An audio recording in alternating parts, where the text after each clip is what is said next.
નમસ્કાર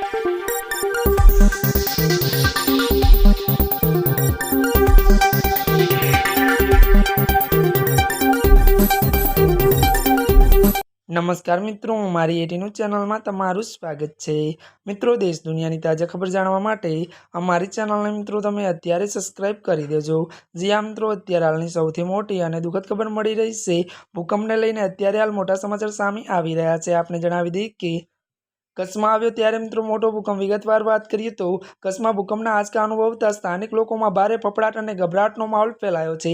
મળતી વિગતો વાત કરીએ તો મોડી રાત્રે કચ્છની ધરા ધ્રુજતા લોકો ઘરની બહાર દોડી આવ્યા હતા। ત્યારે મિત્રો વધુ આપને પણ જણાવી દઈએ કે વાત કરવામાં આવે તો ત્યારે અહેવાલ અનુસાર રાત્રે 1 ને ત્યારે 59 કલાકે ભચાઉ અને તેની આસપાસના વિસ્તારોમાં આ ભૂકંપનો અનુભવાયો હતો। મળતી વિગતો વાત કરવામાં આવે તો રિક્ટર સ્કેલ પર આ ભૂકંપની તીવ્રતા 3.0 નોંધાઈ હતી। અને વધુમાં વાત કરીએ તો ભૂકંપ વિજ્ઞાન કેન્દ્રના જણાવ્યા મુજબ આ કુદરતી આંચકાનું કેન્દ્રબિંદુ ભચાઉથી 14 કિલોમીટર દૂર નોંધાયું છે। જ્યાં મિત્રો અત્યારે હાલ ભૂકંપને લઈને મોટા સમાચાર મળી રહ્યા છે। ત્યારે મિત્રો આજના માટે બસ આટલું જ। અમારી ચેનલમાં નવા હોય તો અમારી ચેનલને લાઇક, શેર અને સબસ્ક્રાઇબ કરી દેજો। ધન્યવાદ।